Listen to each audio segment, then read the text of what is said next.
उनको सिर्फ राजेंद्र चचान से ही डर लगता है यहाँ पे, क्योंकि वो उन्होंने विकास दूत के नाम से उनको जाना जाता है। यहाँ कोई बीजेपी नहीं है, कुछ नहीं है, यहाँ सिर्फ राजेंद्र चचान है और कांग्रेस है। नमस्कार, मैं मंगला नायक और आप देख रहे हैं कबीर की न्यूज़। नगर पालिका के चुनाव प्रचार प्रसार जोर पकड़ चुके हैं।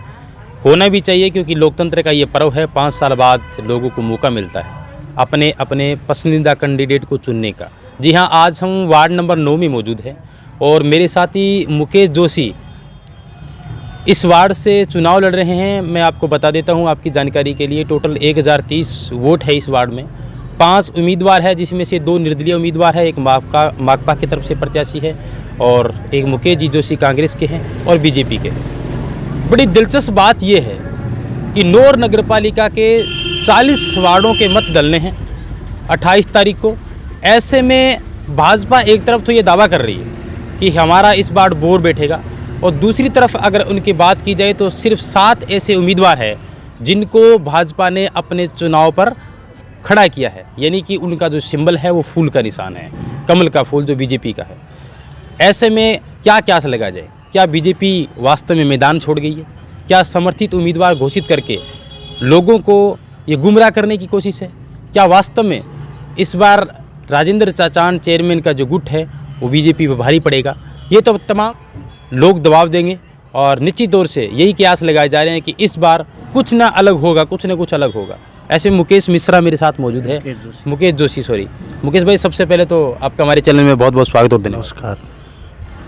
वार्ड नंबर 9 से चुनाव लड़ रहे हैं और काफ़ी जिम्मेवारी वाले ये पल होते हैं। जिस तरीके से आप चुनाव मैदान में जाते हैं, लोगों से वोटों की अपील भी करते हैं और लोग कैंडिडेट भी देखते हैं कि ये कितना इनको अनुभव है, कितनी बार ये लोग चुनाव मैदान में चुनाव लड़ चुके हैं।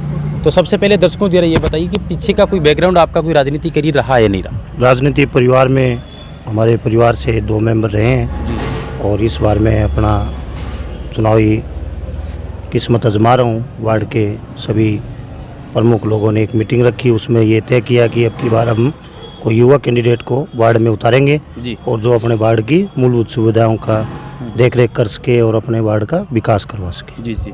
कोई प्रमुख 5 ऐसे मुद्दे जिसको लेकर के वार्ड के हर एक गली में ये चर्चा है कि अगर ये मुद्दे अगर वास्तव में कोई कैंडिडेट घोषणा करे कि अगर आप चुने तो ये मैं समाधान करवा सकता हूँ, तो आपके दिमाग में कोई ऐसा कोई 5 मुद्दे है जिनको लेकर के आप विशेष रूप से अगर आपको वार्डवासी मौका दे, अगर आपका बोर्ड बैठ जाए तो उस पर आप लोग ध्यान देंगे? बात रही बोर्ड बैठने की, ये तो क्लियर थे कि अमित राजेंद्र चचान ग्रुप का ही बोर्ड बैठेगा जी, और उसमें कोई दो राय भी नहीं है। सब लोग राजेंद्र चचान के समर्थन में वोट कर रहे हैं जी। और उन्होंने विकास का काम किया, इसमें भी कोई दो राय नहीं है। रही बात 5 कार्यों की, तो वार्ड अभी नया विकसित वार्ड है, नई आबादी है, कई जगह सड़कों की सुविधा चाहिए, कहीं स्ट्रीट लाइट की है, कहीं नालियों की है। वार्ड के अंदर जो भी सुविधा की जितनी भी आवश्यकता होगी वो पूर्ति की जाएगी। आपके विपक्ष में 4 उम्मीदवार हैं, ऐसे में क्या सोच रहे हैं आप? अपने दिमाग में क्या चल रहा है कि चेयरमैन साहब बनेंगे तो कांग्रेस के बनेंगे, ऐसा ना हो कि उसमें मेरा वोट पोल हो या ना हो? बहुत सारे ऐसे क्यास लगाए जा रहे हैं अलग अलग तरीके से। तो वोटरों से अपनी तरफ आकर्षित करने के लिए वोटर आपको वोट क्यों दे? वोटर से आप लोग क्या अपील करेंगे?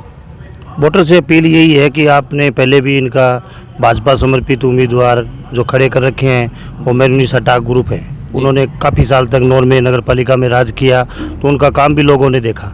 उसके बाद में 1995 में अमित राजेंद्र चचान के पिताजी राजेंद्र जी चचान जो पूर्व चेयरमैन रहे 1995 में, उनका काम और पीछे वाले कार्यकाल में जिन लोगों का काम रहा वो तो सब लोगों को पता ही है। नौर की क्या हालत थी उस टाइम। नौर नगर पालिका का ही नाम में ही पूरे राजस्थान में गिनती नहीं होती थी। इन्होंने जो चेयरमैन बनने के बाद में नौर में काम की जो एक तरीके से बाहर है, चारों तरफ सड़कें हो, लाइट हो, स्ट्रीट लाइट हो, पार्क विशाल पैदा की है बहुत ज़्यादा। जी।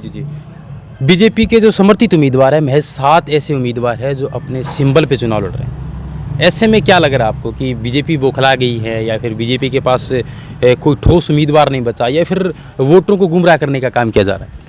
उनको सिर्फ राजेंद्र चचान से ही डर लगता है जी यहाँ पे, क्योंकि वो उन्होंने विकास दूत के नाम से उनको जाना जाता है। यहाँ कोई बीजेपी नहीं है, कुछ नहीं है, यहाँ सिर्फ राजेंद्र चचान है और कांग्रेस है। जी। मुकेश जी ने जिस तरीके से बताया कि 1995 के बाद कमबैक करना वास्तव में इनके लिए एक बहुत बड़ी चुनौती बन गई। मेहरून से अटाक की ग्रुप की अगर मैं बात करूं, समर्थित उम्मीदवारों की बात करूं तो शायद ये पहला ऐसा रिकॉर्ड होगा जिसमें नगर पालिका का बोर्ड बैठने जा रहा है 1 तारीख को, और उससे पहले एक बहुत बड़ी पार्टी, राष्ट्रीय पार्टी भारतीय जनता पार्टी की ऐसी हालात है कि सिर्फ 7 ही ऐसे उम्मीदवार हैं जो अपने सिंबल पर चुनाव लड़ रहे हैं। बहरहाल स्थिति क्या होगी, नौहर का भविष्य आगामी 5 साल के लिए किसके नज़रों में रहेगा, किस मतों के आधार पर वो लोग अपना बोर्ड बैठाएंगे, किस आधार पर वो लोग ये वादा कर रहे हैं कि हमारा बोर्ड बैठने वाला है, सबकी निगाहें समर्थित उम्मीदवारों पर टिकी रहेगी। लेकिन वोटरों से एक अपील है कि पिछले 5 सालों की मैं बात नहीं कर रहा, आगामी 5 सालों की बात कर रहा हूँ। अगर नौहर के लिए अगर आप अच्छा विकास चाहते हैं तो मैं किसी विशेष व्यक्ति विशेष की पार्टी का प्रचार प्रसार करने, इंटरव्यू करने नहीं आया, लेकिन एक बात मैं ज़रूर कहना चाहता हूँ कि अगर नौहर का विकास चाहते हैं तो एक अच्छे नौजवान और पढ़े लिखे शिक्षित उम्मीदवार को चुनें। और विशेष तौर से नगर पालिका के चुनाव की हर एक वार्ड की जाकर के पिछले 2-4 दिनों से हम लोग एब्सेंट थे, आगामी 5 दिनों में आपको रिपोर्ट देते रहेंगे। बने रहिए हमारे साथ और विशेष खबर आ जा रही है। धन्यवाद।